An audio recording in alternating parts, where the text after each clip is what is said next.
Telugu cinema ప్రేక్షకులకు తమ అభిమాన హీరో డబుల్ రోల్లో కనిపించడం అంటే స్పెషల్ ఫెస్టివల్ లాంటిది. అందుకే చాలా మంది స్టార్ హీరోలు డ్యూయల్ రోల్స్ చేస్తూ వచ్చారు. ప్రస్తుతం కూడా కొన్ని అప్కమింగ్ మూవీస్ లో మన హీరోలు డబుల్ రోల్లో కనిపించబోతున్నారు. వాటిపై ఓ సింపుల్ లుక్ వేద్దాం. అఖండ 2 బాలకృష్ణ బాలయ్య డబుల్ రోల్స్ కి స్పెషలిస్ట్. ఇటీవల అఖండ వీరసింహారెడ్డిలో డబుల్ రోల్ చేశారు. ఇప్పుడు అఖండ 2 లో మళ్ళీ మురళీకృష్ణ, అఖండ రుద్ర, సికిందర్ పాత్రలో కనిపించబోతున్నారు. ది రాజా సాబ్ ప్రభాస్, బాహుబలి, కల్కి తర్వాత ప్రభాస్ మళ్ళీ డబుల్ రోల్ చేయబోతున్నారు. ఈ సినిమా హర్రర్ కామెడీగా తెరకెక్కుతుండగా తాత మనవడు పాత్రలో కనిపించనున్నట్లు సమాచారం. అల్లు అర్జున్ అట్లీ సినిమా. అల్లు అర్జున్ తన కెరీర్ లో తొలిసారిగా డబుల్ రోల్ చేయబోతున్నాడు. అట్లీ దర్శకత్వంలో భారీ బడ్జెట్ తో తెరకెక్కుతున్న ఈ సినిమాలో ఇంటర్నేషనల్ విఎఫ్ఎక్స్ స్టూడియోలతో కలిసి పనిచేస్తున్నారు. బింబిసారా 2 కళ్యాణ్ రామ్. బింబిసారా సినిమాతో హిట్ కొట్టిన కళ్యాణ్ రామ్ ఇప్పుడు బింబిసారా 2 చేయబోతున్నారు. ఇందులో కూడా బింబిసారా, దేవదత్త అనే 2 పాత్రల్లో కనిపించనున్నారు. ఈ సినిమా వచ్చే ఏడాది రిలీజ్ అవుతుంది. విజయ్ దేవరకొండ రాహుల్ సంకృత్యాయన్ సినిమా. టాక్సీ వాలా తర్వాత మళ్ళీ విజయ్ అండ్ రాహుల్ కాంబోలో పీరియడ్ యాక్షన్ థ్రిల్లర్ రాబోతుంది.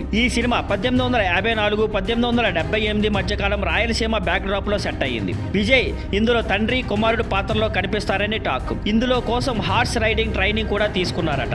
దేవరా 2 ఎన్టీఆర్. దేవరాలో దేవరా పాత్రలో ఎన్టీఆర్ డ్యూయల్ రోల్ చేసి ఆకట్టుకున్నాడు. ఇప్పుడు దేవరా 2 లో కూడా అదే పాత్రల్ని రీప్రైజ్ చేయబోతున్నాడు. అయితే ఈ సినిమా ప్రశాంత్ నీల్ సినిమా తర్వాతే సెట్స్ పైకి వెళుతుంది. మొత్తంగా చెప్పాలంటే డబుల్ రోల్ మళ్ళీ తెలుగు సినిమాలో ట్రెండ్ అయ్యేలా ఉంది. అభిమానులకు మాత్రం ఇది డబుల్ ఫెస్టివల్ అనే చెప్పాలి.